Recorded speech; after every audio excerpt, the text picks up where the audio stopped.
Powered by the Montana Television Network. Montana This Morning continues on Montana's News Leader.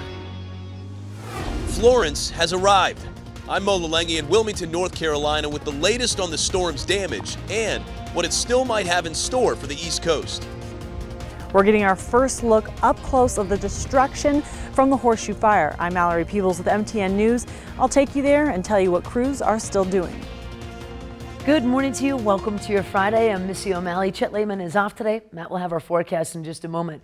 Weather is topping the news. Hurricane Florence has weakened to a Category 1 as it slowly has now made its way to the California coast. But the threatening storm surge has already started. It's expected to cause problems for the next few days, if not weeks. CBS's Mo Lalengi is in Wilmington, North Carolina with our latest. Well, the impact of Florence is certainly being felt out here. Strong wind gusts, certainly not as intense as initially predicted, but it's the water, the potential for storm surge, torrential rains, and widespread flooding that remain a major concern. Florence wasted no time attacking the Carolinas. Thursday, the outer bands of the slow-moving storm quickly brought a surge of water inland. The rushing water toppled a cameraman in North Topsail Beach, North Carolina, and then made quick work of the garage. By nightfall, the town of Belhaven had dangerously high water levels. The storm's powerful winds easily toppled this gas station canopy.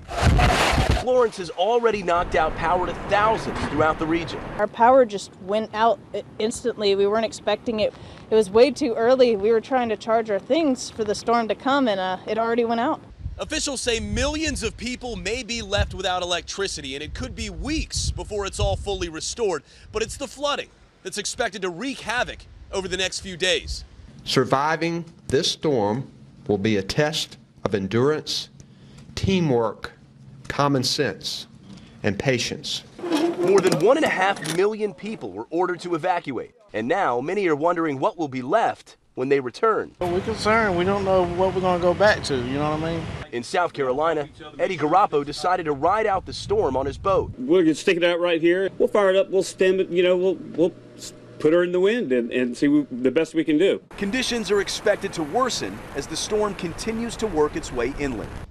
Now, as we know, Florence is an extremely slow-moving storm, much slower than a typical storm. But once it finally passes, officials can begin the laboring process of assessing all of the damage, a process they say could take weeks to finally realize. In Wilmington, North Carolina, Mo Lalengi, back to you. North Carolina is already asking the White House to declare another federal state of emergency in anticipation of a long and difficult cleanup. And Matt, holy guacamole, it looks to be that way. Yeah, wow. Very impressive storm. The storm is massive, obviously, and you look at what's going on. It did make landfall officially as a Category 1, 90-mile-an-hour sustained winds with that storm. Looks like the path is going to take it back up to the northeast, so as it weakens. Another impressive part of this, the amount of rain projected. It's just not even comprehensible, really. We're talking 20 to 24 inches of rain on the high side, so very impressive numbers. Also impressive are morning temperatures in southwest Montana. 29 this morning in West Yellowstone. Several areas with temperatures into the 20s for parts of the region. We do have some clouds out there for parts of southwest Montana, helping to prop up those temperatures a little bit. 50s and 60s by the mid-afternoon for most of us. Our rain chances holding off until Saturday evening. We'll talk about the timing of all that, of course, in just a few minutes. Thank you, Matt. We stay on the East Coast. At least one person is dead and thousands of residents have been forced to evacuate their homes north of Boston. Authorities say a gas leak caused at least 39 homes to burst into flames. There is concern that more houses could be at risk and residents are being asked to stay away. Kenneth Craig is there. Firefighters high above the ground attempted to douse this home engulfed in flames. It's just one of dozens to catch fire across 3 towns north of Boston. I've been in the fire service for almost 39 years and I've never seen anything like this. It looked like Armageddon. It really did. An apparent explosion blew the walls off of this house and cracked the side of the home in 2. It is unsettling to say the least. Authorities blame the fire on gas lines that became overpressurized. One man said the furnace in his basement burst into flames. Crews scrambled to battle all the different fires, which would hit one home and then another several blocks away. It's like it's one house right here, it's another house down the street. It's very strange. As day turned to night, firefighters were able to get the flames under control. Residents in this neighborhood told me around 5 o'clock they heard and felt a loud explosion, and then minutes later saw fire trucks and first responders flooding their streets. Just heard like a massive explosion. It just shook the house. So at that point, we got out of the house. Entire neighborhoods were evacuated with fears any house could be next. Crews worked to depressurize the gas lines so people could return to their homes. Trust us when we tell you, if you stay in your home, you're going to be at risk. Power was shut down in hopes of preventing another fire, leaving thousands in the dark. The FBI is investigating, along with state and local authorities. Kenneth Craig, CBS News, North Andover, Massachusetts. Much closer to home, but staying on fire-related news, 5,000 acres have burned and more than 10 structures have been lost in the Clarkston area from the Horseshoe fire. Now, crews are continuing their work, and MTN's Mallory Peebles got an up-close look at the fire's aftermath. This is the worst of it, a home, a complete loss. But just 100 yards away, there's a structure that was saved, proof that a fire's path is anything but predictable. Buckets of water sit next to a charred hose. A melted basketball hoop hangs, and a foundation sits with nothing above. I'm sure there was a fairly large ember shower that was being casted down onto this house. When you look back at the peak of the Horseshoe fire, you can see its fury. Flames reached 50 feet in length, according to officials. With wind and dry heat, conditions were perfect for it to spread quickly, and it did. More than 1,300 acres, most within the first few hours. In total, 10 buildings were lost, including 3 homes, at least. There may be other structure remains there, but we cannot identify what they are. Gallatin County Sheriff's Office is working to get a final count on what's been lost, and fire crews continue to work on containment. Basically doing what we call gridding, looking for hot spots along the edge. We start on the outside edge of the fire and then we work our way in. Weather conditions have improved, but the ground is still dry and juniper trees are trapping heat.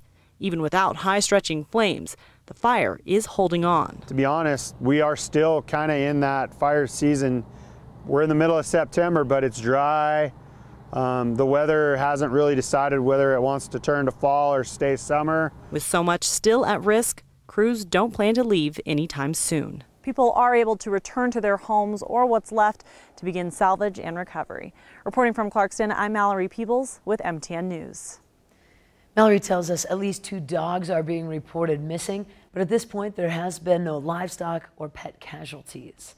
In other news, U.S. District Court Judge Dana Christensen is extending his order barring Wyoming and Idaho from starting hunts for grizzly bears around the perimeter of Yellowstone National Park. The conservation group asked the judge to extend the temporary restraining order and preliminary injunction that he first issued following a contentious court hearing 2 weeks ago. At that hearing, environmental and wildlife groups, along with the region's tribes, were trying to reserve the decision by the U.S. Fish and Wildlife Service to delist grizzlies in the greater Yellowstone ecosystem. Taking the big bears off the threatened species list turned management over to Wyoming, Idaho, and Montana. Now, their management includes hunting.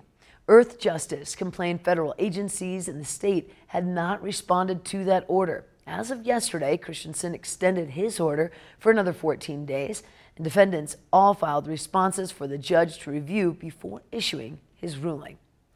And Reflex Protect is a non-lethal defense product that was originally designed for use in hospitals. Now one Western Montana school is using it to defend its classrooms. The Polson School District is the first in the country to implement this solution. As KPAX's Connor McCauley reports, Reflex Protectant might be putting Polson in the forefront for developing new school safety techniques.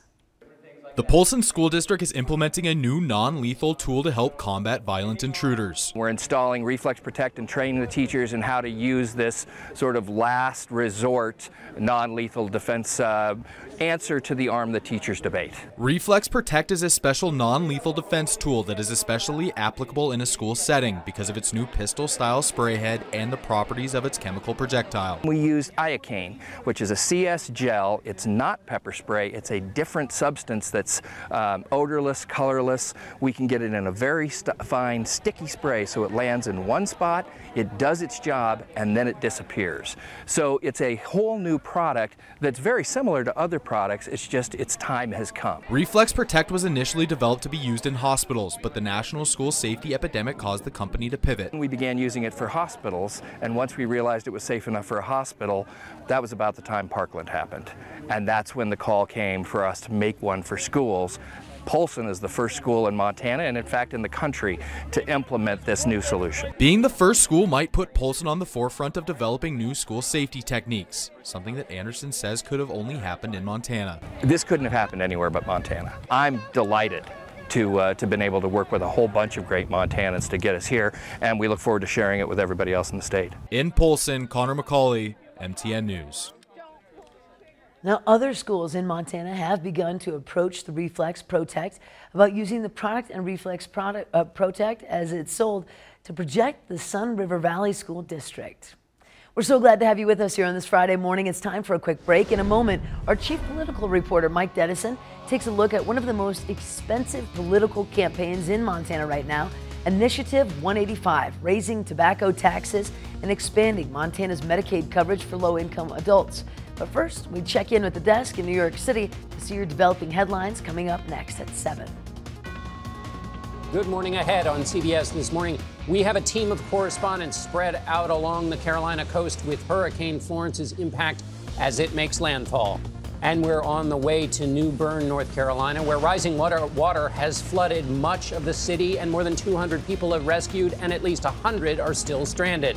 We'll talk to FEMA Administrator Brock Long, South Carolina Governor Henry McMaster, and a storm chaser following the hurricane. See you at 7.